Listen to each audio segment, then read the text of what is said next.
Welcome to Coffee and Contemplation. I'm Robin. I'm Heidi. I'm Jenna. And we're discussing Chapter 4, Dear Billy.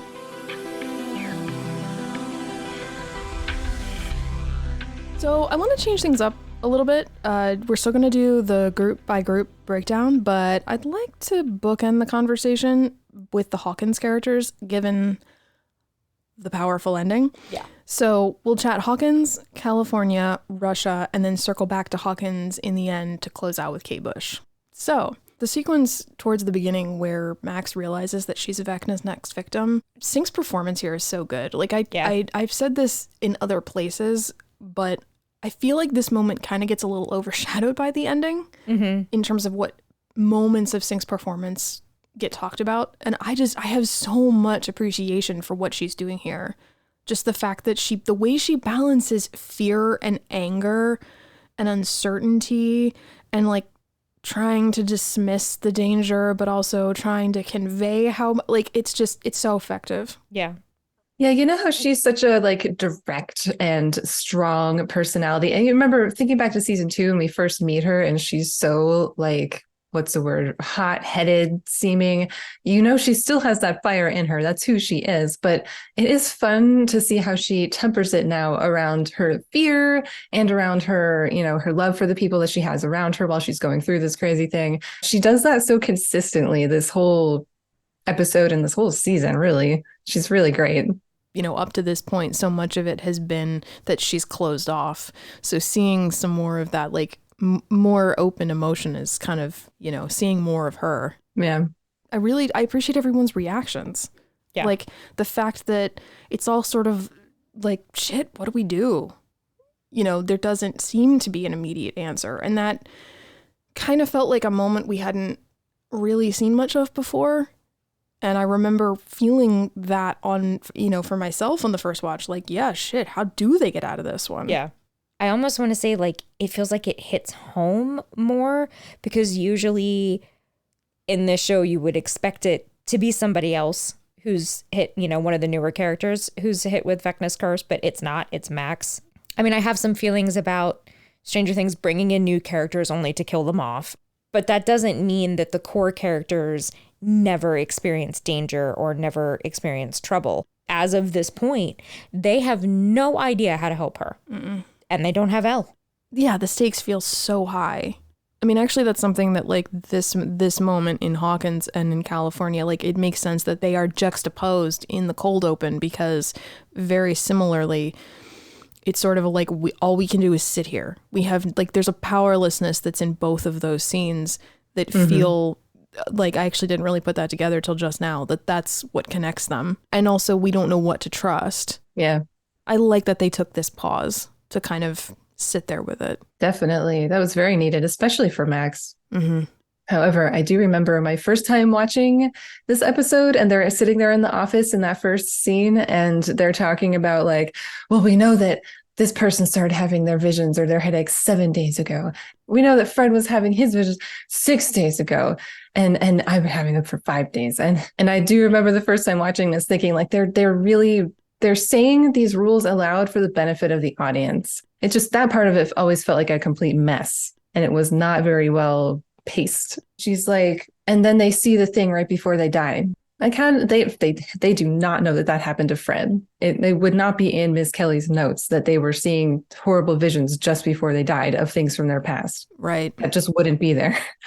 Maybe they could somehow say like that they came to that conclusion logically or something, but they're just saying it like they read it. That's what is making me just a little bit irritated. It's grinding my gears. That's fair. But at least they managed to make the character moments pretty good, even in that scene.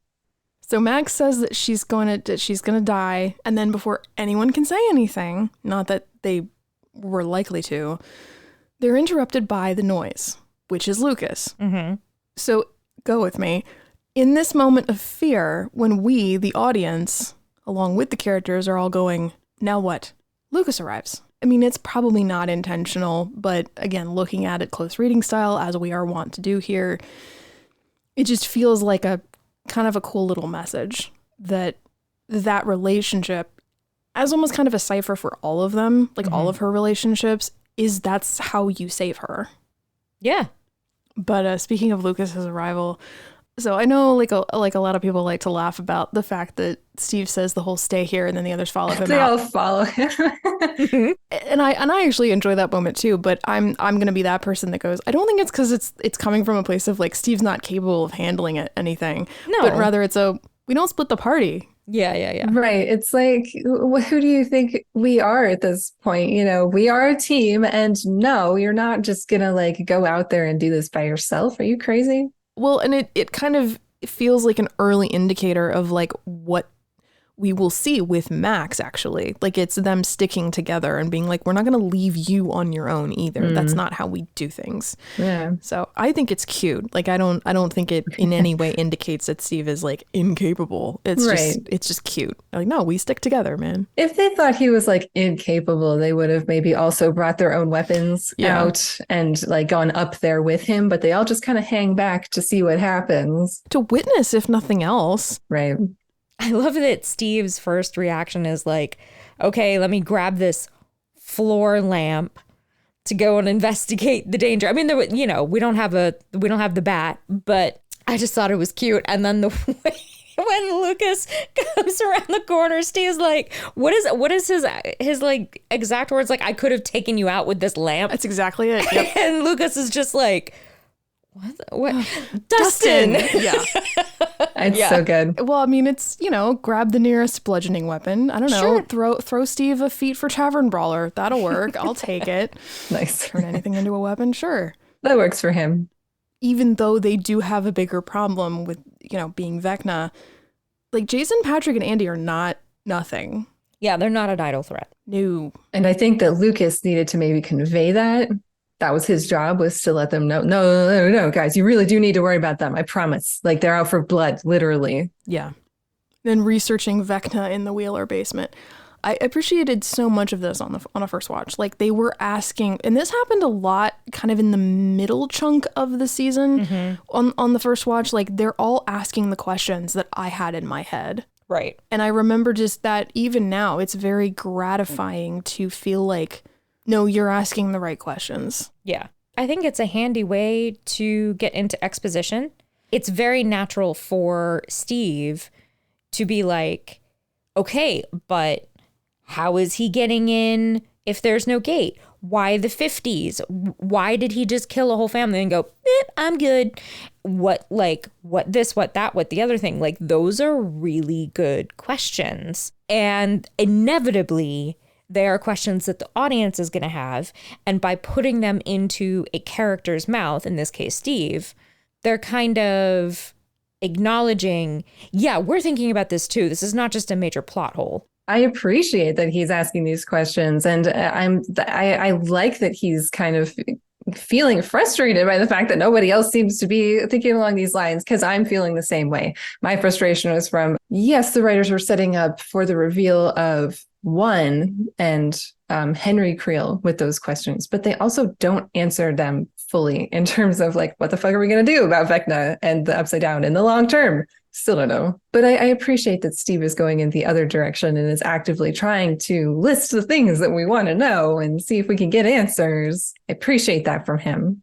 I mean, and Lucas has a couple of questions too. And that's kind of why, like, when Steve says to Dustin, like, no, there's nothing simple about this. And he says, like, honestly, you could, I know it's meant for humor, but like him saying the whole, like, him going like, you need some humility. It's a lot funnier later at Skull Rock, but like here it's kind of like, I don't know, I kind of like it because, like, kind of on a more serious level, because it's kind of like, this sort of reminds me too of like, I think it's a very common, easy thing to do, to be like, yup, Steve's just the idiot in the party, he doesn't know anything, but he is smart. He has moments where he does know how to figure shit out, and so I like that it almost feels like a little bit meta in that way. Like, Dustin's like, what are you talking about? And he's like, all these questions that are like really reasonable things to be wondering. Yeah. When also they bicker like an old married couple. Like brothers, right? Yeah. So, but it just, I don't know, like, it's interesting, like, because, Dustin usually is piecing things together like that. Yeah. And he's not wrong either. Yeah. Like, it isn't as straightforward as he makes it sound, to Steve and Lucas's point. But Dustin is also making a good point. Yeah. Like, what he's saying is also true. So it's another one of those, like, they're all kind of have their own piece to add. Well, and he's asking all of the questions that are the entire reason Nancy and Robin go to Penhurst to try to talk to Victor Creel. And that kind of leads into like the bit in the bedroom. One of the things I like a lot about this scene is that this is probably the closest I feel like we get to what I had really been hoping for. Like I started talking about this all the way back in season 2. I was really curious because I never thought that they would actually like rekindle a romance between them. I genuinely never thought that was a possibility. So what I had been interested in was this notion of what is their relationship when they're not a couple as just friends. Yeah. What does that relationship look like? And this is, I think, the closest we get to that. And I like that dynamic in this scene, especially since they're in her bedroom. I mean, the way it's shot, the way they don't make it weird, they don't make it awkward. And by they, I mean both the characters and then all of the like context of how that gets made, the writing, the direction, the cinematography. They don't put any kind of emphasis on that. It's a very, considering it's her bedroom, they make it a very neutral space. It's all business. Yeah. Yes. And I really just firmly don't believe that romance is a factor in this moment. I mean, I'm sure there are people that would disagree with that. I feel like this is just him going, like let me come, let me do something. Yeah. I think it's a little bit of both. One of the things they're trying to set up this entire season is the possibility of Steve and Nancy being a romantic item again. So every interaction with them is a little bit charged, even if it isn't at the surface. That's what they're going for. So I don't know. I always kind of feel that a little bit under the surface. I don't think this is him like trying to shoot his shot or anything. Even later in the season, I don't think he's necessarily trying to shoot his shot in that he's trying to get back together with her. I think he's just like confiding or just telling her how he feels. Yeah. But anyway, in this moment, like, I don't think he's trying to flirt. I don't think he's trying to be like, I don't know, notice me. But in a way, I think he's trying to, like, he wants her to acknowledge that there's more to him than she necessarily has been giving him credit for. He wants her to acknowledge his growth, I think. Well, like, she would know. Would she though? Because she wasn't there. They weren't together all of season 3. Like, it might be one of those things of like, she knows kind of, but like, she hasn't seen it, which in a way I like that this is set up. If that's kind of what they were going for, and even if they weren't, it ends up creating a nice sort of setup for, I think, what does happen in the dive when she has the reaction to him that she does. This idea of like, oh, like he's just gonna do this. Like he's just gonna. Well, but he has been that way. Like even back in season 1 in his weird bully days, he was still the guy that would do whatever the thing was, drop Jonathan's camera or, whatever. I think he had like 1 or 2 moments of hesitation. I can't really remember season 2 very well, but like most of the time, like he's a guy who will just do the things. So maybe that's why people think of him as brainless, because courage and stupidity, there's a very fine line between those things. But I see this is why I like Steve even more, because I don't think he's dumb. I think he just knows that he has to do the things because if he doesn't, who's going to do it? And Steve is like, well, if I don't do it, it may not get done right, or it may not get done at all. So he's ready and willing. And I mean, and to be fair, like he isn't the most intelligent person in that group. There are other people that are smarter than him. But at the same time, I think when he sees like, hey, this is a thing I can do, he just does it. You make a really good point about the thing with the camera. That's a really good point based on our own podcast internal reading of that sequence. The thing, though, that I don't know that that's how Nancy sees him. Well, that's fair. Even thinking about that scene with Jonathan's camera, I mean, kind of what we also talked about was how that scene is framed like what he's doing to Jonathan is wrong. And Nancy feels bad for him that whole time. And then again, they weren't together majority of season 2. By that, I just mean they literally weren't in the same physical place. And all of season 3, they're separated until the very end. And then even then they go off in different groups. They rendezvous in the finale, but especially because of even what happens to Elle, like within that moment where they're all like, okay, so what do we do? And they're Russians, but that derails them very quickly. So there's this like, I don't know how much catching up they're doing. Yeah. But I like it. I like the way this feels. And like I said, it's so even if there is, like you said, if there is this charged energy under this, then I think I stand by what I said initially, which is this is the closest we get to that. It's not romantic, but I don't think it's inherently romantic, at least not yet. For where they are going with it, I feel like they are doing a lot of nice setup work here. Right. So they really do have some great character moments in here. Yeah, credit where it's due. Yeah. And I love that Robin is just an agent of chaos in the background. Has to touch everything. Like, there's a little ballerina in this thing. And like Tom Cruise, it just like, I love her so much. She's so good. Really? She's giving you academic vibes? You know, that's so funny. Her, not me. Yeah.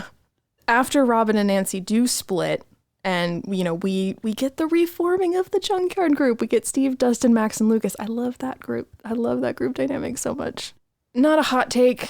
Max's letters to everyone. I'm sure these will come up in season 5. I hope they do. I really like the way that she's writing her letters. She comes over to give them to everybody, but, she snapped at them like, I can feel you looking at me. Okay, you can look at me now. Like, there was something about the way she said that, which I felt was like a really good example of how she does all that at the same time. It's got her kind of hot-headedness in there, and also her, exasperation at them, with that fear still in there. And Max convincing Steve to drive to East Hawkins. I know a good lawyer. It's so cute. She's so funny. His reaction just feels like, oh, kids, man. Like, it's right. Just such the way that like an older sibling would respond to a younger sibling, like who's like so really? Confident in what she's saying. It's like, all right, fine. Just love it. It's so great. After the scene with her mom, aka Vecna, pisses me off that that this moment doesn't happen. I know. I was thinking that too. Like, seriously. Yeah. Like, it's a weird inverse of what normally happens with Vecna, but it's like she's having this like heart to heart with her mom. Yeah. That feels like it's prompted in a way that like otherwise she wouldn't have had this conversation. So it's like, I don't know. It's like, Well, it's especially cruel because we know now that Vecna preys on people who are emotionally vulnerable, isolated, who think that they can't tell people what's going on with them. That could be because of a specific trauma, as in Fred's case. That seemed like the accident was kind of like an isolated incident. That could be because of ongoing abuse, as is the case for both Chrissy and Patrick. Or that could be like a unholy mix of all of that grief and trauma and PTSD and abuse survivorship in Max's case. But what they all have in common is that they feel like they can't talk about it. Vecna is speeding up the timeline with Max. This sequence kind of speaks to a desperation on Vecna's part, or a an extra cruel twist, because she's doing the right thing, trying to open up to her mom. And he's twisting the knife by taking that and making it, about him. Mm-hmm. I like the fact that Lucas, well, they all know. Yeah. I mean, Steve and Lucas are the only two that actively comment, but the fact that then Lucas deliberately, when they get to the cemetery, that and this is where we're gonna pause after we talk about this exchange, but the scene when they arrive at the cemetery between Lucas and Max, like what Lucas says here isn't perfect, but I think he is a little desperate, and I think it's sort of like, please communicate with me. Yeah. I'm not terribly fond of, and this is just a writing thing, this is not a like Lucas as a character thing. Mm-hmm. I've never been fond of the line of dialogue, you can talk to me, right? I've never been fond of that particular phraseology, because, so this is just my experience. It's like, on some level, obviously, no. Yeah. On some level, I don't feel like I can. Yeah. So I feel like for me, what I always appreciate more is opportunities when you have a line like that, but it's, please know you can talk to me. Mm-hmm. You can talk to me. I mean, actually, Karen Wheeler says it in season 1. She says, Nancy, you can talk to me. it's just giving the statement of like the safety net. Like, this is here if you need it. Yeah. As opposed to like, I don't know, it feels like it puts the, you know this, right? It like puts the onus on you. Like, it's somehow, if you're not, I don't know, and that's a me thing, I think. I don't think that's like again, I don't like blame Lucas here.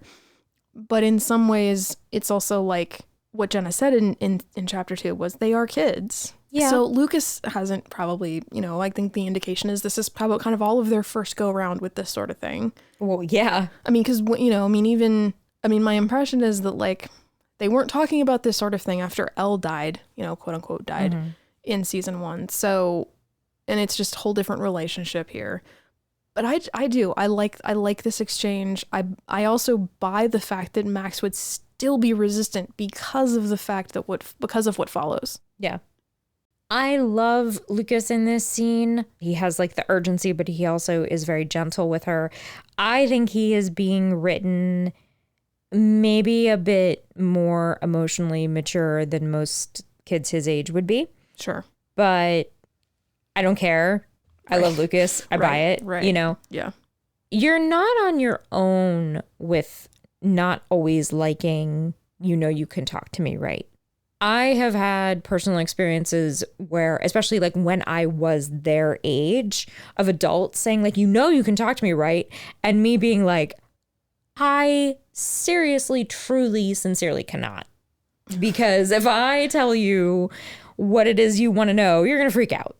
Now, like peer to peer, it doesn't bother me as much.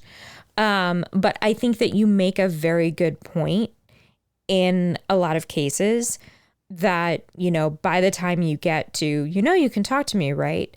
There has been some sort of rift. The other person probably does feel that they can't actually talk to, this person for whatever reason. And it might not even be, oh, I think you're going to freak out, or, oh, I don't trust you anymore. It might even be, I don't want to worry you, or I don't think anybody can help, or like there's something there. But in some ways, I think that I as a person, or, people as people, get to a point where they want to say like, why won't you talk to me?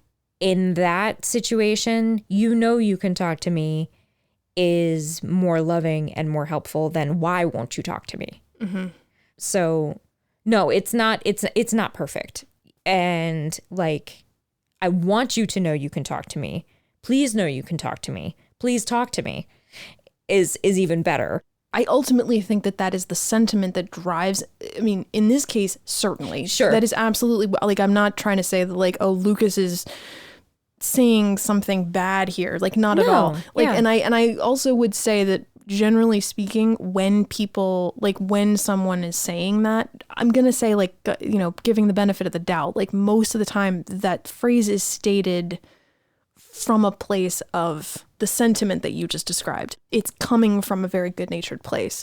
It's just, I think that ultimately what happens, at least it sounds like for us, is that when that statement is presented, it actually pushes you further away as opposed to wanting to have you open up.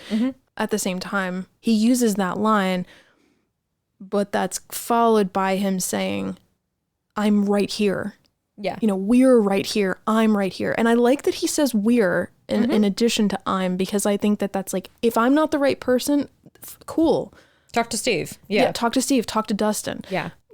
Talk to Elle if she were here. But so I like that it, so I don't love that one phrase, but I ultimately love the overriding sentiment of this exchange. And it's interesting because she actually is a little bit more, she's a little less hostile towards him in this moment. And yet at the same time, I feel like that's almost more of her pulling, like more withdrawing, because she's like, no, I'm fine, which is not what she was doing before.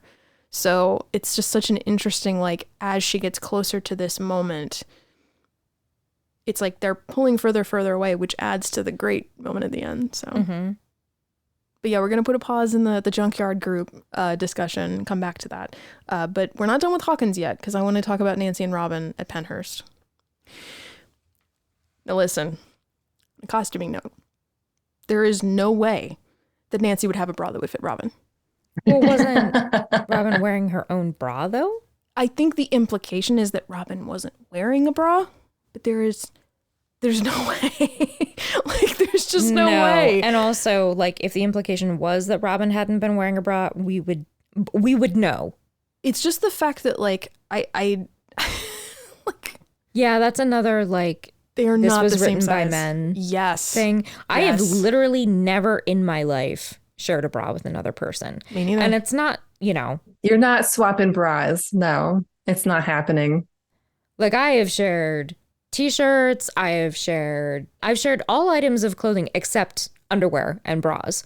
But would never share a bra just because people's sizes vary so much. Yes. You know, from not just cup size, band size, and preferred styles, and Yeah, your whole body. yeah, it's not realistic. Well, I mean, there's a staff writer, Caitlin Schneiderhan is the staff writer on this episode, but I don't feel like she was consulted on that. I guess it's just another point in the direction of please diversify your motherfucking writer rooms, Yep. though. Like, that is an important point. And it's like, it's kind of, on the one hand, it's kind of funny, like I kind of laugh about it, but on the other hand, I'm like, why did we have to bring boobs into the equation? Like, what was the reason for this? You didn't need to do that just to show that she's uncomfortable, that the clothes are tight. You didn't have to go there. It comes up again in her monologue, you know, when she says, and my boobs hurt, and that is supposed to be meant for the discomfort of that monologue. But Yeah. I feel like you could have accomplished that without having to do that. And if you're gonna go for that joke, look at your cast. Like, there is no way they would wear the same size. There's no way. Yeah. Here's your Spotify question. We need to hear from people that wear bras and people that don't wear bras. We Yeah. need to hear if that Yes. joke landed for you, Yes. because I hated it every Yep. time I've heard it. Every time I've heard her Yep. say, and my boobs hurt, it just, like, it's completely, it took me out of the moment. I'm Yeah. like, okay, Yeah. bras with wires, they're uncomfortable, but they don't make your boobs, like, hurt unless they're, like, jamming wires into where they shouldn't be. Which, hey, maybe the bra didn't fit her. Maybe that's why her boobs hurt. Well, But, like, you know, how did that make you feel when you heard that? Because I'd be interested if people were like, if that took them out of the moment as well. Because that was annoying for me. Well, I mean, because for me, it's the line when she says, and by the way, this bra you gave me is really pinching my boobs. I'm like, girl, Right. there is not a bra that Nancy would own that you would even fit into. There is no It wouldn't way. work. Once they get into Hatch's office, though, like, no joke, I do love her monologue. Right. I mean, and she delivers it so well. Love her. That one bit aside, like, I'm sure others have already called it out, but the fact that this is a payoff from the throwaway line of Steve's from season 3 about how Robin, quote, she's in drama, and, like, Hawk commits to it. Yeah. She's acting the hell out of that moment. I dig it. Yeah. And Natalia Dyer, too. I mean, her reactions are so funny, too. The bit itself does work. And then they carry it out great. Yeah, I mean, it's bombastic and ridiculous, and I think it's the only way that it would have succeeded. I don't think there's any question of how I feel about Nancy, like Nancy for president. But it was interesting to me to see the situation in which Nancy, who is very level-headed, who is very buttoned up, who is, like, approaching this situation the way you would think it would lead to success, but that it's actually Robin being bombastic and ridiculous and talking about taboo things by saying, and my boobs hurt, this is so stupid, that actually, like, gets them in the door. Like, I think that is kind of a cool situation. And then Penhurst itself, Toward the end of the episode, there are definitely some things where I'm like, oh boy. Like with the residents, I mean, they have the residents do a couple things where I'm like, I don't like that. Because it's mostly for, like, comedic yes, effect.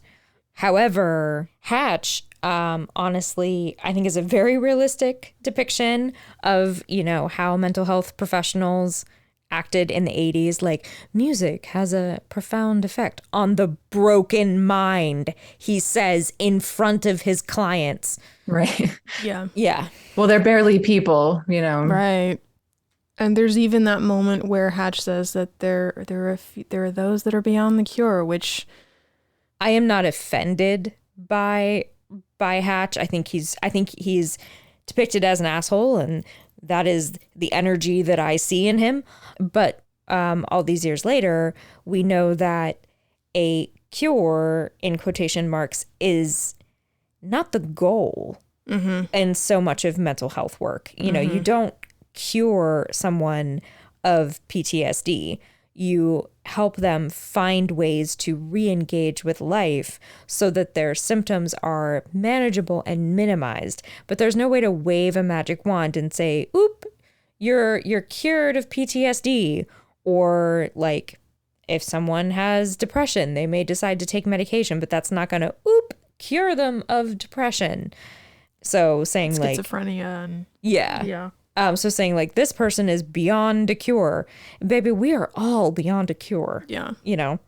But then, like that sequence with Victor is fantastic. Yes. And I mean, I don't have any personal like feelings about the fact that it's Robert Englund, like the fact that they got him on board. I think it's awesome that they did. I think it was cool that they thought it was cool and that he was down to be on the show and then like actually like seriously show up, like having no association with him. He's great in this part. Yeah. Yeah, no, he ate that up. And I mean that in a, like, he did a great job way, not a he was eating the scenery way. But kind of to something we've talked about on this podcast a lot, like, it's super meaningful for horror movie fans, right? But at the same time, like, again, as we just said, he does a great job. Yeah. You don't have to have the association. Like, he's great, just as he is, just as Victor Creel. Like, if you know nothing else, if you didn't even know that's who he was, doesn't matter. Yeah, like, it's a cool bonus. Yes, exactly. But it's not something that, like, I didn't need to know that to find his performance really valuable. I actually found watching for this recording, I enjoyed this whole sequence a lot more. Because I think the first time, especially like you have the jump scare with how his eyes look and knowing that I'm going to see like creepy shit in the, in the flashback. But I enjoyed the way that the story is approached. I enjoyed like how much we get about Creel himself. I actually really enjoyed how little was revealed. Mm-hmm. Is this one of the moments though when you called it? I said that there was some kind of fuckery happening. Something's not right here. Mm-hmm. We don't know everything here. And I think that's kind of what happened. But like what that something was, I couldn't have told you yet. How could there not be something weird going on with him? Alice was so normal, but the other kid was not. He was sensitive. And then the light was flickering behind him. Like that's the very first shot we see of that kid. And so I was like, yeah, okay, there's something weird going on with the kid. And then at the end of the sequence, when Victor comes to, he's standing there and his two kids are dead at his feet. There's that one shot looking down the staircase where you can so clearly see Alice, but you cannot see Henry. You can see like his foot or something because the banister is in the way, in the foreground or whatever. And I was like, oh, please, like you're hiding something like besides the actual physical body from us. And then he said Henry was in a coma. Like, no, this does not go with anything else that we know. There's something weird going on with this kid. He either didn't die or something else happened to him. Like, I don't know. I just thought that was so obvious, but I still couldn't quite put the pieces together. So I guess they still did a good enough job obscuring, the knowledge that they didn't quite want you to know yet. Well, I mean, and the thing that jumps out at me now is that Henry's bones weren't broken. He wasn't distorted the way that the other characters all have been. And they didn't show Henry's eyes being gouged out. So that was also a big tell. I think my thought was it had something to do with like, oh, there was a gate in there somewhere. I think that's what my thought was. Like, oh, there was a gate in like the basement that they didn't know about or something like that. That would have been really cool, wouldn't it? Yeah.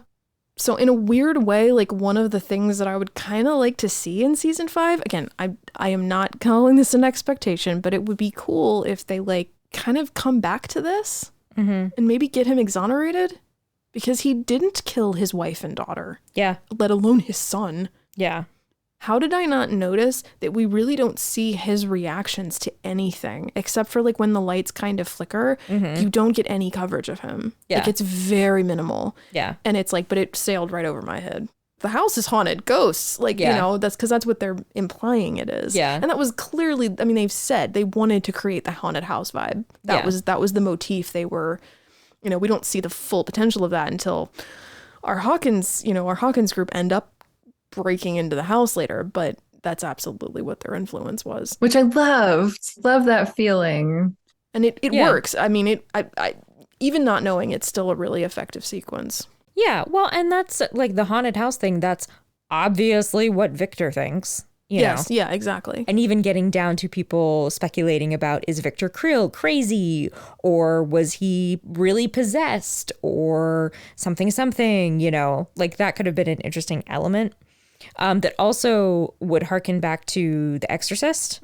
Yeah. Which is a deeply terrifying film. I remember saying as we watched it the first time, another reason I was like, and fuck Vecna for making me associate Dream a Little Dream of Me with something creepy, because I love that song.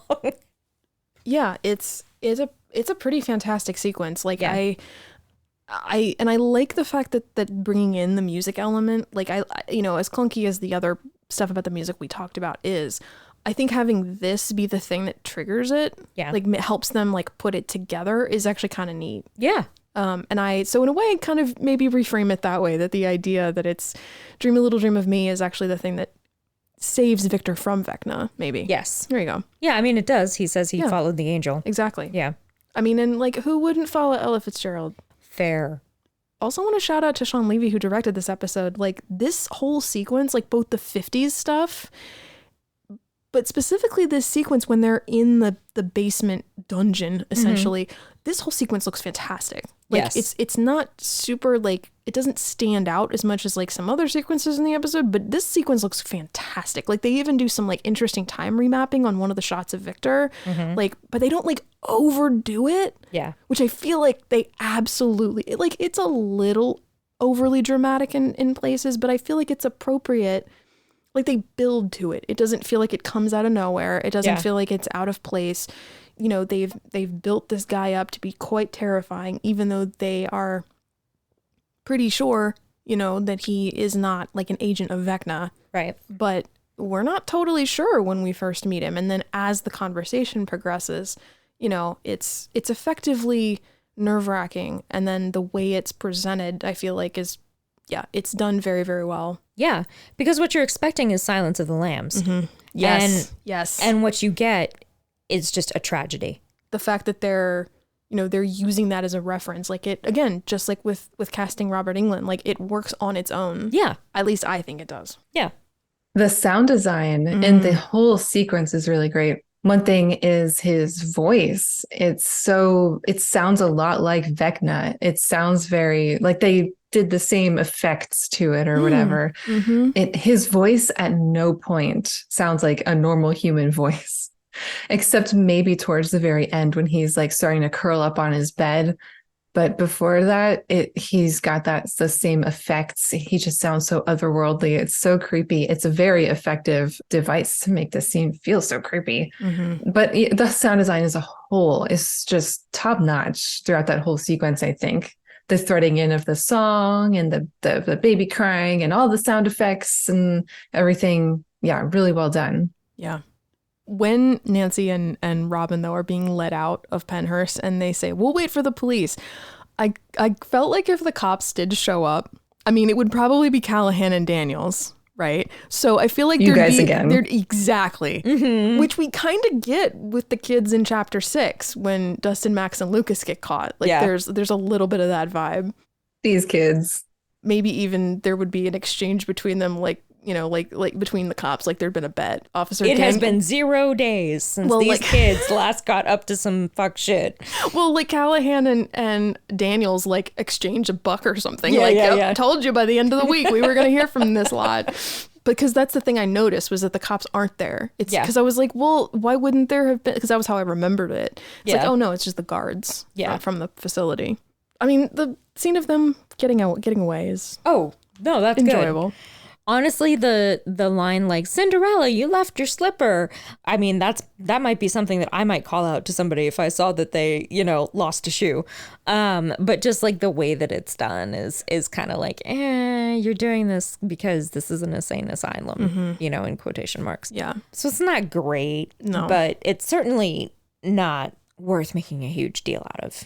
Well, and it's kind of cute that like it's almost an inverse of how the whole thing starts, because Nancy's like, let's do this impulsive thing. And Yeah. Robin's like, I don't think that's a good idea. Oh, Yeah. okay, we're doing it. Like Yeah. So it's an interesting kind of flip of like how it begins. Before we totally leave Hawkins, I just want to talk a little bit about the group that I'm calling the Tigers, which is Jason, Andy, and Patrick. Boo. Well, except not boo for the scene of Jason versus Erica. Yes. Because that scene still kicks so much ass. And I Oh love my that God. she's painting minis. I love it. I love it. Which is interesting because Mr. Clark was painting minis in season 3. So I like that.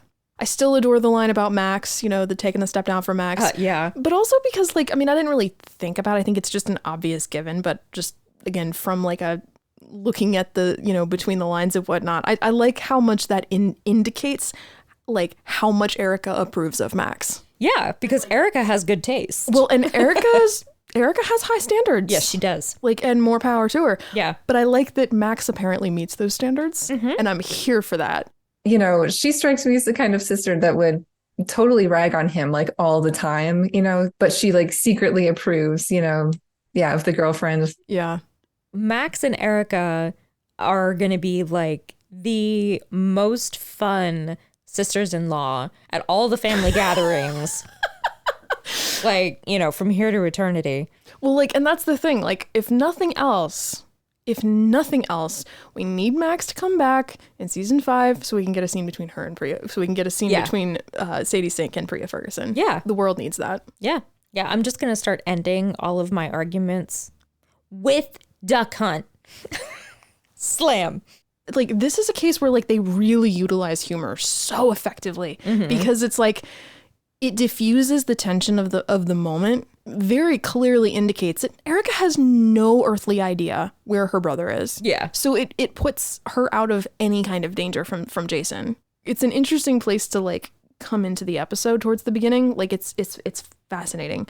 The fact that it's the whole I've been covering for his ass. It's a really great way to use tension or to use humor in a way that doesn't feel irritating. I feel so there are moments with something like this where I feel it could have skewed into annoying territory, but no, totally works here. I love it.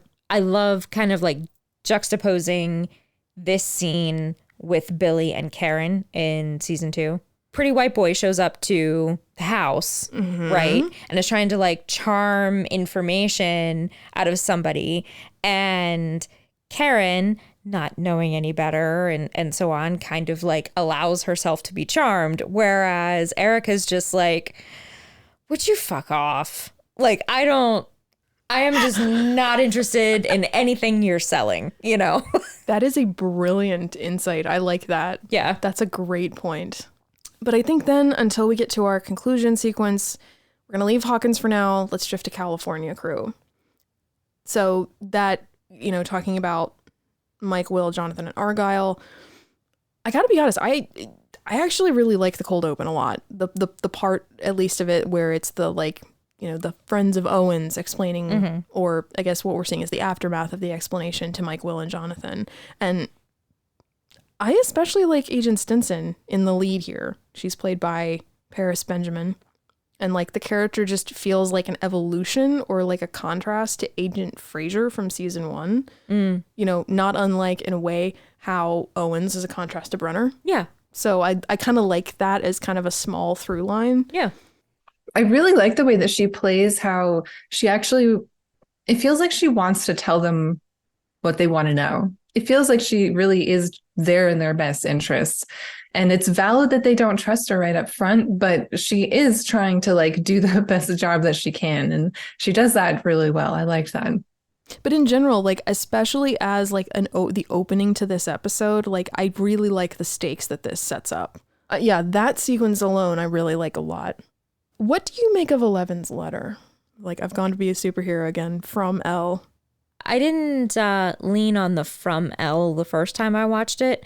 I think I got stuck on I went to be a superhero again. And it's easy for me to get stuck on that because that really upsets me because it makes me think that Elle thinks that her worth is intrinsically and inextricably tied to her power.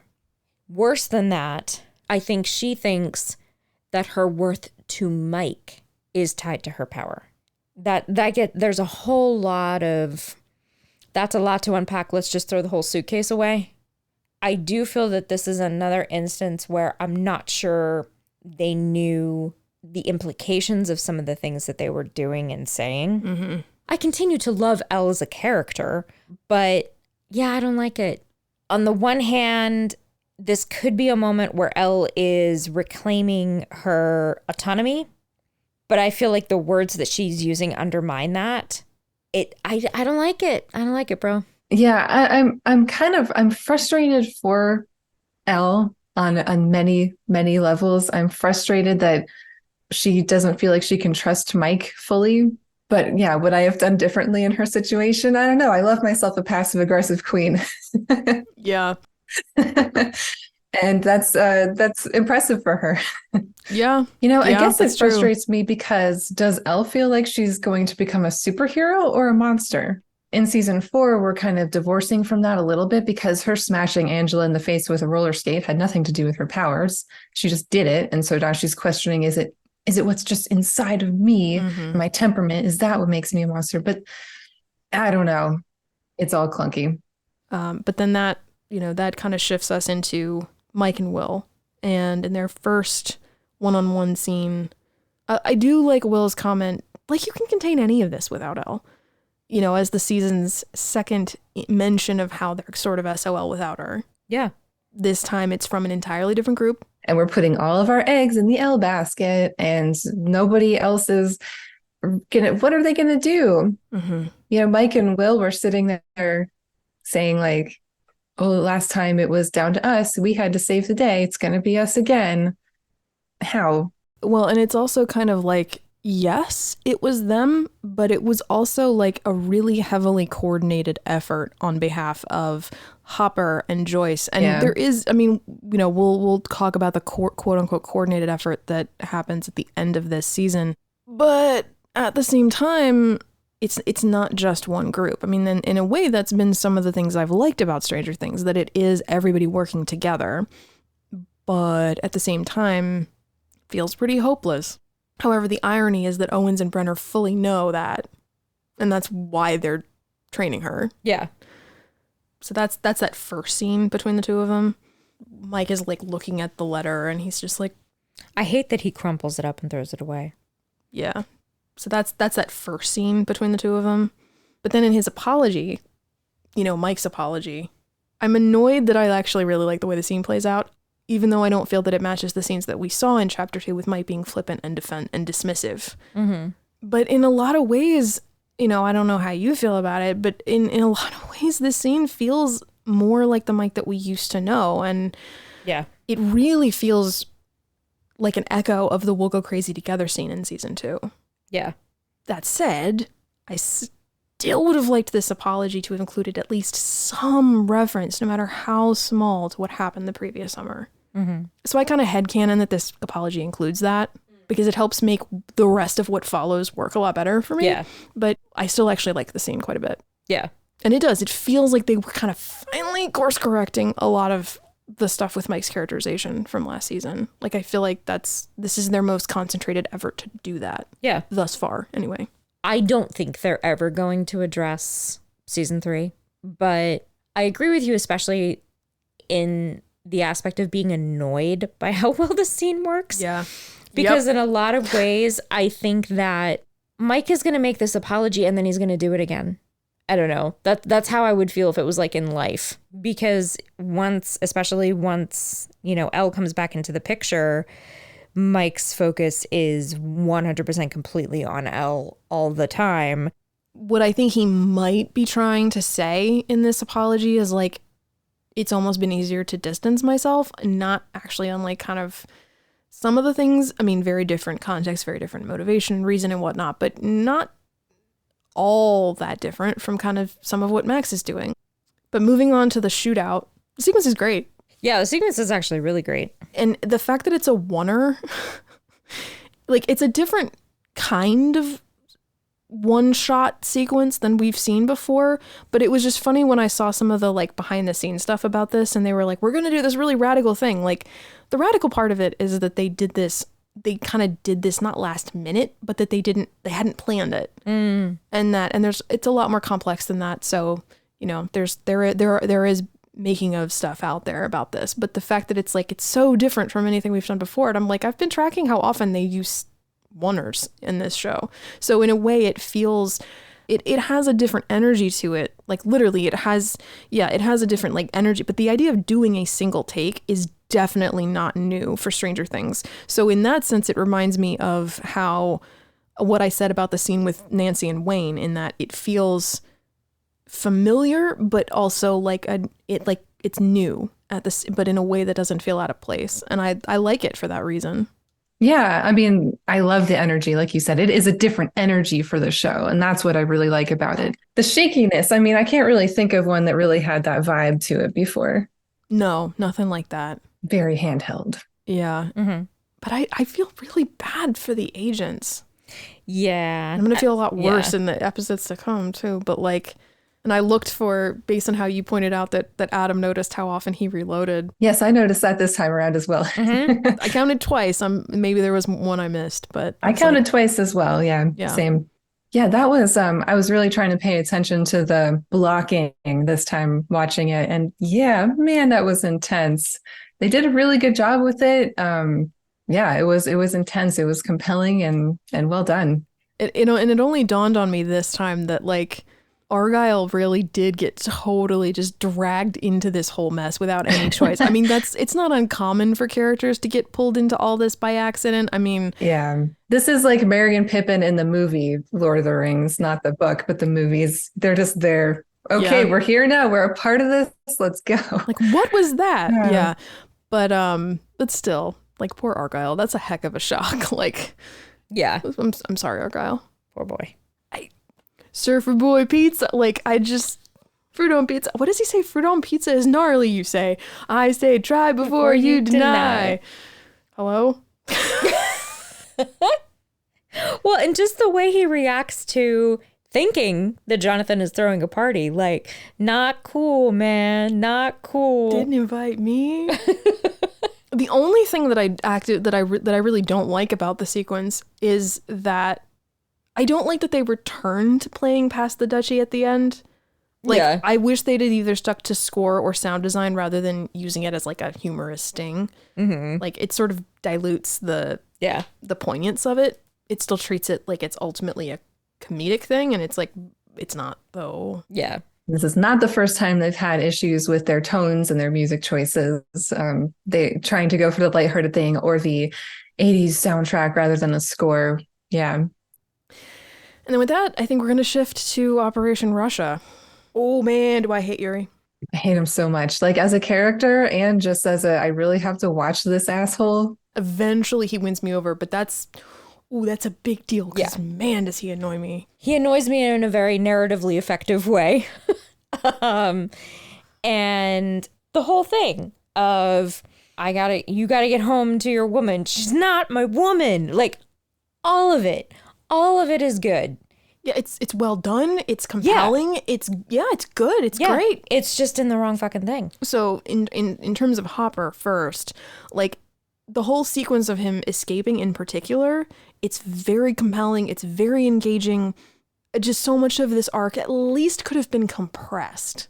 I still maintain that this feels like the result of them being backed into a corner. I still say that Hopper didn't need to escape at all. Like, he just gets thrown into the sacrificial ring because of luck of the draw. And but I can also see the necessity to get Joyce and Murray to Russia and into the prison. There's an argument to be made that him escaping but then being brought back, like it adds to stakes, and you get to see this set piece that it's going to be really important later. I can feel the strain of those narrative arcs. Yeah. And how it's like it, and that's when I've said in the past about like it's the toing and froing of it all. That's the kind of stuff I'm talking about. Like we need to get them to this point so that this can happen. Like in a way, you need to get them all into these certain places, and I feel for that. That's why to some degree it doesn't bother me as much as it might. Like I know I've complained about it a lot, but it actually doesn't bother me as much as, I don't know, some other things, because and the fact that it's handled so beautifully, the fact that like,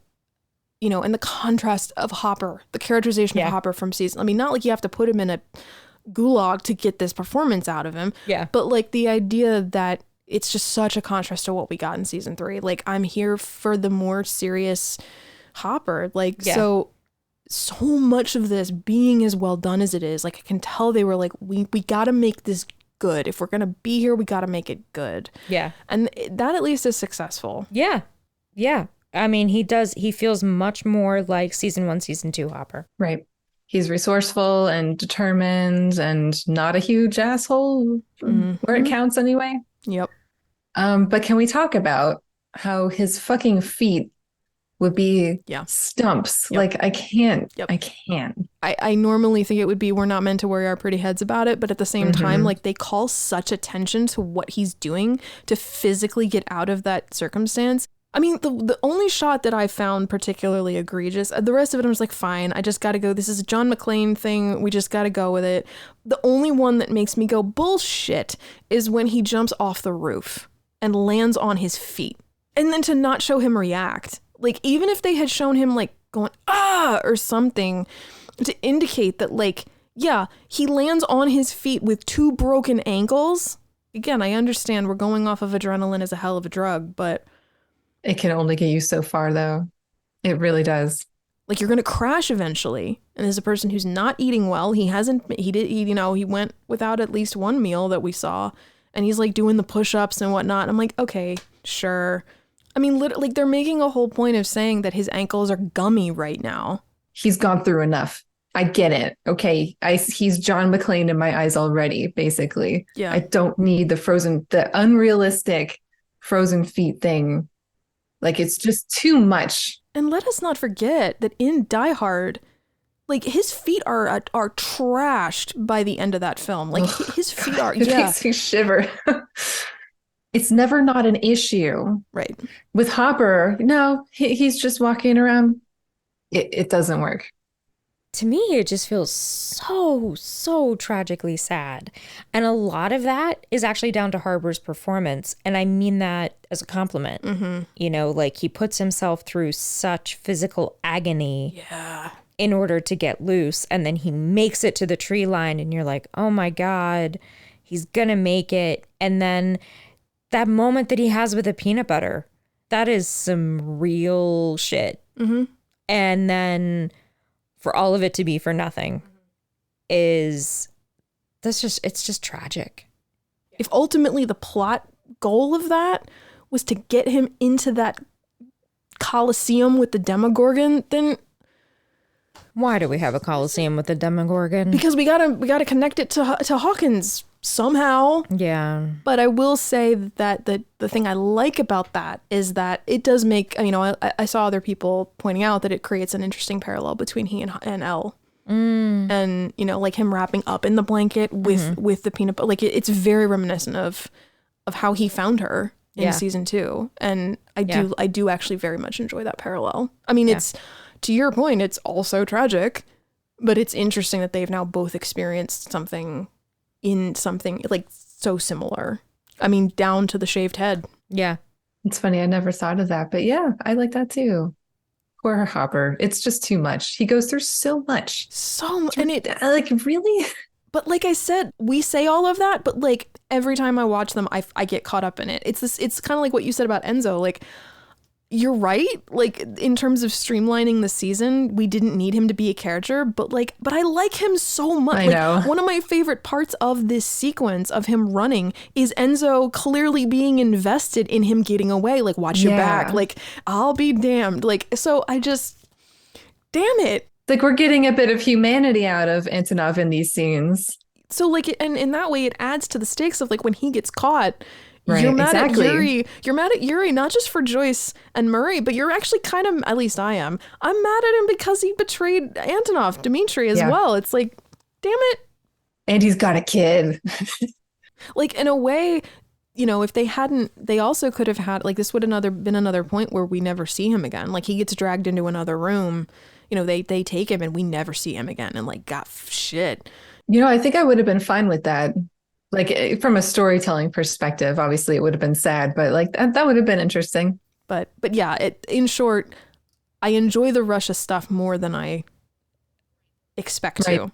It falls apart on critical analysis, but I actually enjoy the hell out of watching a lot of this stuff. And I agree with you. It's compelling. Yeah. I hate that it's good, but it is. Yeah.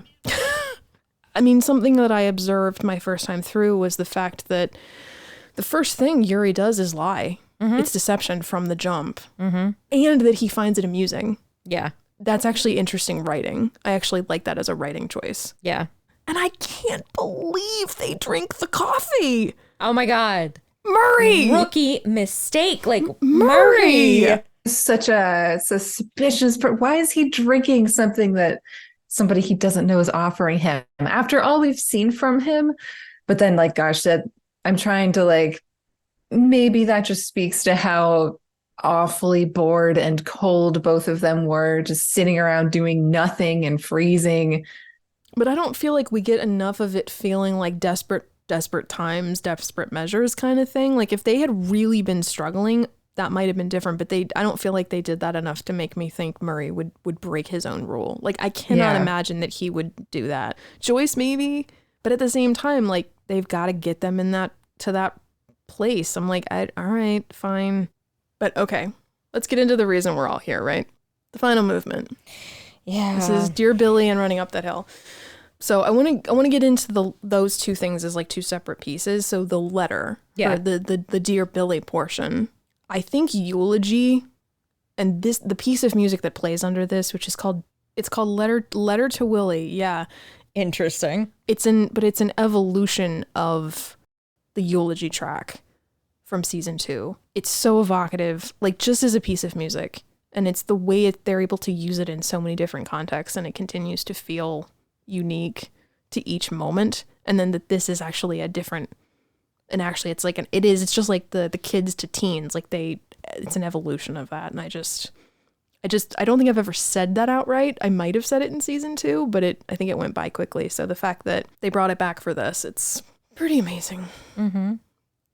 The first time I watched it, I was kind of resistant to her having all of these loving feelings toward Billy, because I remember season 2. Mm-hmm. But this time, I actually felt very differently. I felt for her so much because we can't control our grief. We grieve for people that we don't like. And there's so much going on with her. And so much, she's carrying so much guilt for something that she had absolutely no control over. And it's heartbreaking. The whole letter is just so heartbreaking. She's wishing that Billy was still alive. Also, at the same time, I know that she's not wishing she was still living with Billy. She's not wishing that she was still living with her stepdad. And it just really breaks my heart how she feels unable to separate those two things, and how what we're kind of seeing is that she's thinking to herself, well, it would be okay if I was suffering as long as everything else was okay. It's so well done. So well done. And such an awful thing for her to have to experience. I think I appreciated it. I didn't hate it the first time. Not at all. But I think I appreciated it a lot more this time around. I remember maybe not being resistant to it, but I remember, and I think I said as much in our reactions, that I went into this sequence like kind of bracing, like, all right, here we go. How are you going to handle this? And then I was actually pretty impressed with how they managed to bridge the gap Yeah. between seasons 2 and 3 in this one section. It was kind of like, wow. Like, and it's one of the magic tricks of this sequence. I did hate you. You hated me. Like, we didn't have this loving relationship. I wanted that to end. And I will never get that chance. And I feel the weight of responsibility for that. Yeah. Which, like, you know, on the one hand, it's sort of like, you know, they're actually not unlike, you know, what you said about Eddie and Chrissy. Like, you know, to Max, it's kind of like, sweet girl, there is nothing you could have done. And I don't mean that in like a, I know, as a condescending, I'm like, there's the whole, like, what you said, what were you gonna do? Stand there and go get me next? Yeah. And I think that's such an interesting microcosm of what we do to ourselves. Yeah. I like this as her saying goodbye. Mm-hmm. And I feel like under different circumstances, I mean, she's pushed because of what's happening to her. But paradoxically, if it wasn't happening, the way I envision the rest of this day going is that she might be in a place to maybe take the next step, which she ends up doing. Yeah. You know. But like, I still think that would have been the next thing that would have happened, because she was able to do this sort of, it's not acceptance exactly. I mean, in a way, I guess it is, but just the fact that she's able to cry, you know, and she's able to say this farewell. And then I think that kind of shifted some things loose. Mm-hmm. And I think in a way, the fact that she was in this position is connected to why she's able to do what she does in the next bit. Yeah. And that's so powerful. Yeah. And at the end, her I'm sorry. The simplicity of that is brilliant.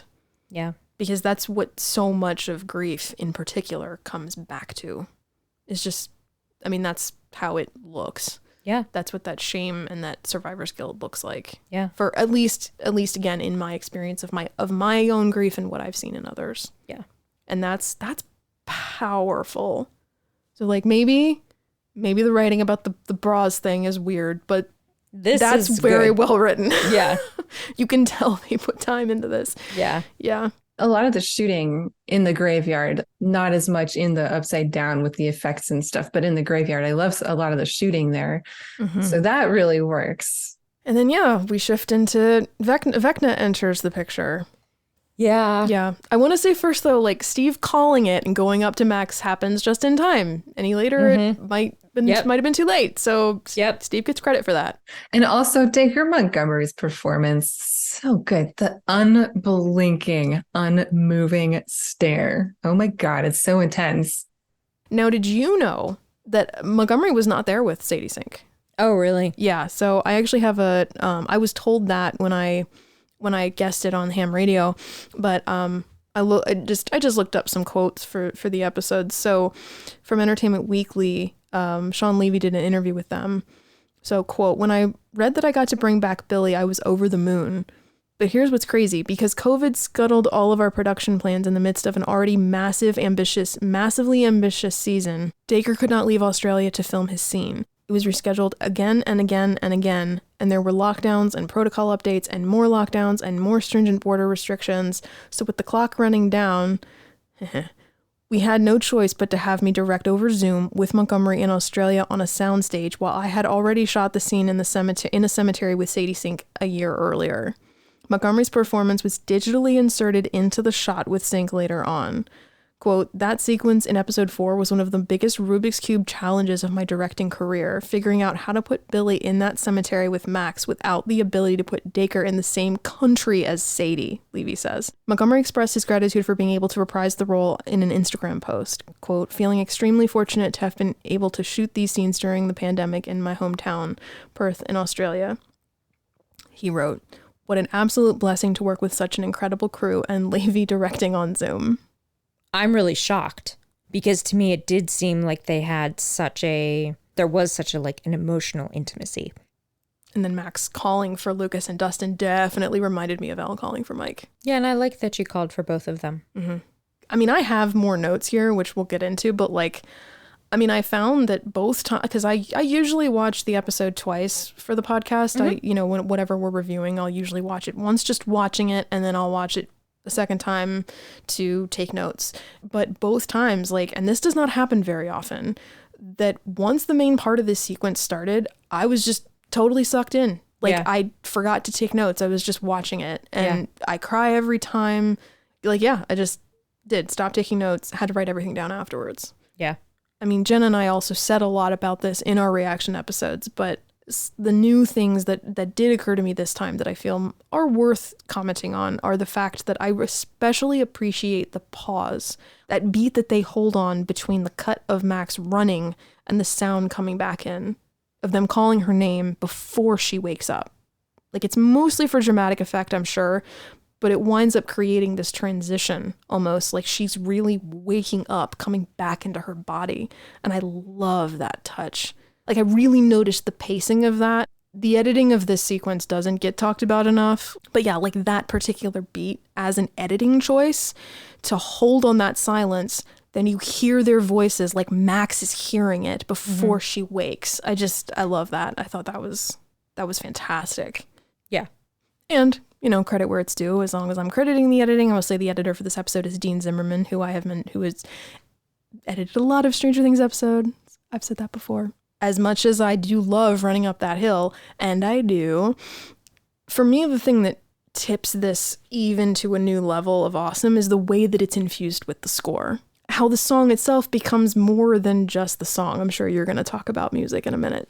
But just, so I wish that version of the song was out there, was on the soundtrack. It's not. So I've had to find remixes and whatnot. But so what about you? What are your thoughts on this? Continuing from what I said earlier about, we get indications early on that Max is an atypical victim of Vecna's curse. Just in the differing approach that he takes to her visions, for example, using her mother, but also right away from the time that Billy switches into Vecna himself and she gets away from him, and then she finds his childhood home and he says to her, "What are you doing here?" Yeah, I even kind of wondered that too. Like, I'm like, girl, what are you doing? Well, I mean, like, it's all ultimately a good thing that she does, but it was just like, I would not go into that red mist. I would keep running if it were me. Well, I thought to myself, maybe she thought that was the way out. Oh, yeah. Because you don't see anything initially. All you see is light. And maybe she thought, well, it's red though. But it's not. It's not a black graveyard. It's true. So, true. And Vecna was over there. Right. So, yeah. But she's kind of already beating him because she is finding, she's kind of finding his secret hideout. The other victims, it was awful to see them in a very effective way. Yeah, Fred and Chrissy, yeah. But I like that Max is not overawed by him. She's certainly very afraid. And I like that too. I like that she is frightened and confused and, she doesn't know quite what to do. But she doesn't respond to him. She's just continually trying to get away. I thought that was a really cool character note that feels very much in line with Max's characterization. I just appreciate that it's not insulting. We didn't do the whole please, please, please don't hurt me, because come on. I actually like the fact that when she says you're not really here and his response of, "Oh, but I am," I like that a lot. Because it is real. Well, both are true. Yes. Yeah. But I like that but it's not him just being mustache twisty. Like that concept of no, that's, I mean, speaking from the symbolic perspective of depression and trauma, it's those things are real for people that are experiencing them. Yeah. Maybe it is in your head, but it's still very real. But it's in your head. And yes. you can't just say, "Oh, I'm going to take a vacation from my head." Right. Yeah. Yeah, I love that.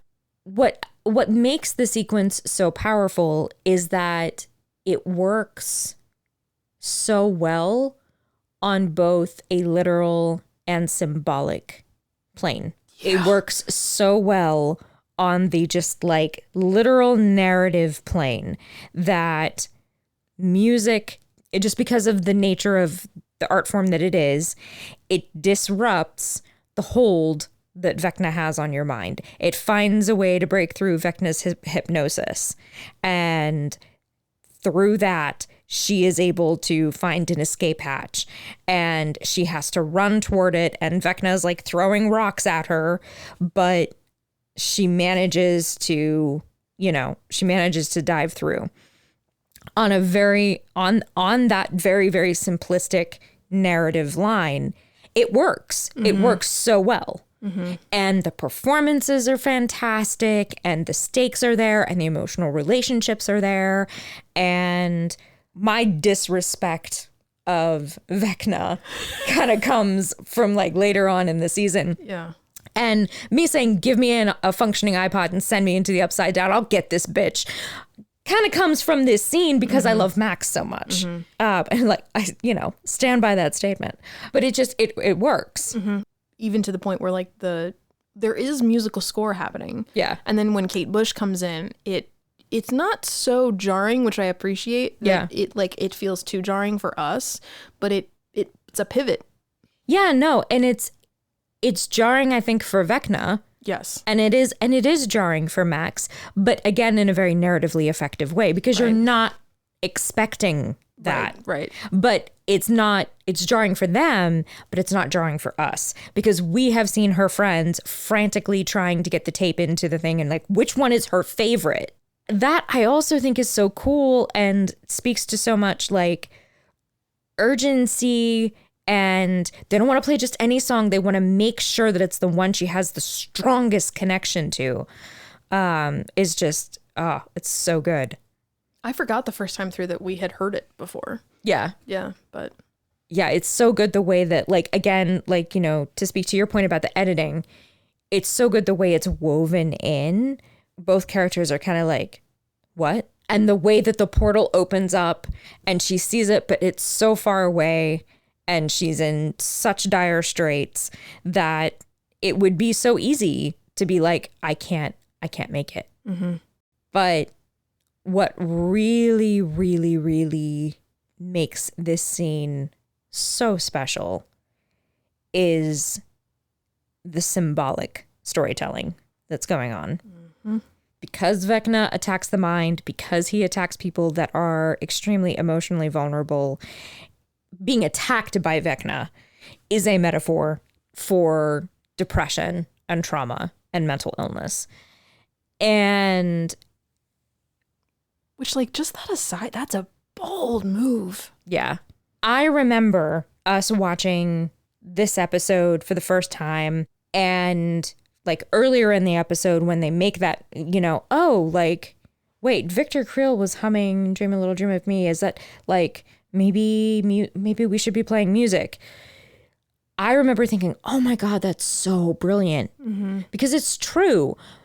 Music lights up pathways in the brain that don't get lit up otherwise. And the way that the human brain processes music is really different than how we process a lot of other things. Music is one of the great mysteries of what it is to be human. If music be the food of love, play on. Right.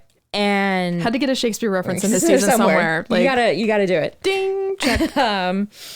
And to bring that kind of very basic humanity into something that is so dark and so violent, that is ballsy, especially in a show that leans really hard on the horror elements. It's a really great example of what you and I have both loved throughout the entire series. We go through all of these horrible things, but as long as we maintain our humanity, we can face them together. Mm-hmm.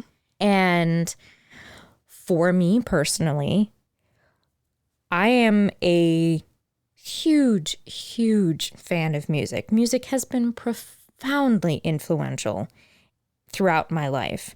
And the symbolism of being saved from being trapped by depression and trauma is not only valid and powerful symbolism, it's kind of literally true in my life.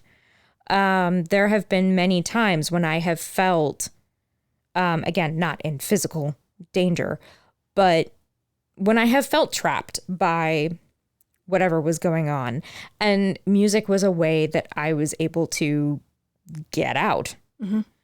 So the fact that the music was able to reach her is, I think, just like really profoundly meaningful. And then, of course, the sequence where where the music is what brings to her everything that she loves and values and cherishes about her life. Oh. That, again, it's so ballsy because it would be so easy for that to be corny and stupid and ham-fisted and not effective, or to feel unearned. But it's not. It's perfect. But also, for me, the thing that maybe made it most powerful was her running up that hill. Like, quite literally, the way that she is fighting to stay alive. The portal into her own dimension, into her own life, her own body, looked so far away, and it still looks far away. Like, most of the time that she's running, it looks impossible, but she keeps going. And she's got these boulders that are falling on her head and, this monster that is right behind her, but she keeps going.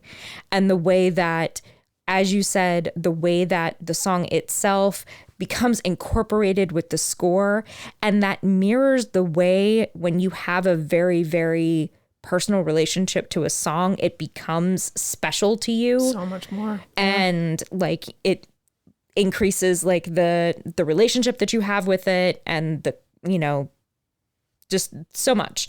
And the look on her face as she is so desperate to get home, and the way that she sees her friends are just as desperate as she is to have her back, and like everything about it is perfect. And I really, really, really do not say that often, or don't often think that something is just flat out perfect, but this is. And as you said, you have like the moment where you fade to black, and then you have her reawakening. Yeah. If someone asked me, what are your favorite scenes from all of television history, I would absolutely mention this scene. As the scene ends, after she wakes up and she says, "I'm still here." And I love the way that dusk, the blue hour, has fallen. It's no longer golden hour, it's blue hour. The tone and the mood of the visuals and the audio and the poses of the actors. And yeah, just incredible. Everything about their silhouettes, both you can see Dustin and Steve in profile, and Lucas and Max are harder to make out. But yeah, you can see their heads bow and their arms are stretched out towards them. Yeah, it looks amazing. They're all physically connected. Dustin is holding on to her as well. Like, he makes contact with Max, and then Steve is like, has his hands on Lucas's shoulders. Like, he's supporting Lucas. And like, the fact that their heads are bowed, like that alone, it's such a, I mean, it might have been natural, it might have been blocking, but it's such a powerful image. And I think for both of them, you actually physically see them do the motion of bowing their head, which is like such a release of tension, just seeing that motion. Yeah. Yeah. And the fact that the piano instrumental that then goes into the credits is just, I mean, it's hard not to get emotional just sitting here thinking about it. It's just remarkable of it as a singular piece, both in context and as a standalone moment. Okay, so I do want to say again, yes, I love the letter. I love the sequence. I love Sadie Sink's performance, but it still makes me mad for what happens to her at the end. As of right now, I do feel, with the time that's passed and so on, that I'm able to just say, well, I'm taking this scene and I'm going home. I made the joke about if music be the food of love, play on. But I mean, in a way, I'm kind of glad that occurred to me when it did, because I think this sequence actually is kind of an example of that idea of that it's the music is what reminds her of how she is loved. Both, there's the joke is lying here about the power of friendship and all that. But I think that it's not a joke. Like, I think that is what can often save people when they're in these situations. It's like keeping that lifeline open. Like Luke is saying, I'm here. Yeah. Please talk to me. That's what the window is. Yeah. Like when applying it to, am I wrong about that? No. Like that's what I think that window ends up being a visual representation of. And that's why even if people are pushing you away, keep that line open. Mm-hmm. And it doesn't fix everything. Mm-hmm. There's still aftermath after this, but it's like just. But that also, but like the fact that, someone loving you doesn't fix everything is also very realistic. But knowing that someone loves you is a necessary and vital part of the healing process. Yep. Beautiful. Truly. That gets us to our final thoughts segment about the episode as a whole. It's so powerful. It's just so good. Every aspect they crafted well. And this is one of those payoff things. We've been leading up to something and it pays off. And honestly, rewatching this episode, it's one of the stronger episodes, I think, in part because it focuses on the strongest groups, the people in Hawkins, namely. This is one of the stronger ones of the season. Period. I think the whole rest of the episode is in an unfair competition with the ending sequence. And honestly, I kind of feel for the rest of the episode. Mm-hmm. I was kind of laughing to myself because I realized that I did not remember that anything else took place in the episode. Mm-hmm. Not that like as we were watching, I remembered everything, but I didn't remember that it took place in the same episode as that ending sequence. Yeah. So to me, like episode 4 is this sequence. Right. And that's pretty much it. And I remember that when we watched this for the first time, we watched it with a big group of friends. And then Ben, our friend, was like, okay, well, I think we all need a break. And we all just kind of like scrubbed at our eyes and then like, took a walk and got some snacks because there was no way that we were going to continue after that. Such a good break. We said this when we did our reactions. It was such a good break for us to be able to stop watching for a little bit. It's such a natural break in the show. Well, one thing that's worth noting about the episode as a whole is that there's no 11 and there's no Eddie in this episode. Apart from being referenced and seen in, Max's flashbacks and in the letter that she leaves for Mike. And also very light on Jason and his goons. I don't think that detracts from, at all, even though I enjoy seeing Eddie more than I enjoy, as much as I gave credit to the Russia sequences, I like Eddie a little more. Yeah. So, but still, I think Eddie would have been wildly out of place in this episode. Again, that's not a judgment on Eddie as a character, his value or whatever. It's just, I think tonally it would have been at odds. And I like it. I like this episode as a place to pause almost more now than I did before, because it does have that cathartic, conclusive feel to it. To rush on almost feels like it lessens it. Yeah. In a way. 4th episodes are generally quite strong in Stranger Things, and this one is, I think, it might be the best. Mm-hmm. In so many ways, in spite of us just talking about it for a while, it really does speak for itself. Yes. And that seems like the perfect place to conclude our contemplation on Chapter 4, Dear Billy. As always, thank you for listening, and you can join the conversation by finding us on TikTok and Instagram or sending us an email. All the links for that are in the show notes, and if you're a fan of our pod, please consider rating and reviewing us. Coffee and Contemplation is available wherever you get your podcasts. Thank you again for listening, and until next time, over and out.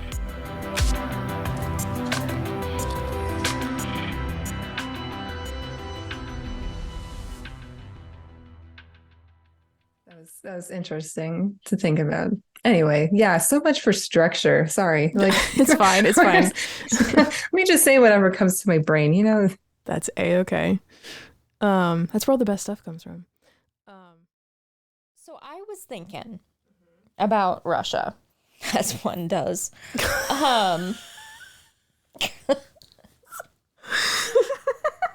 Sorry, I don't know why that. I found that really funny. I'm glad I amuse you.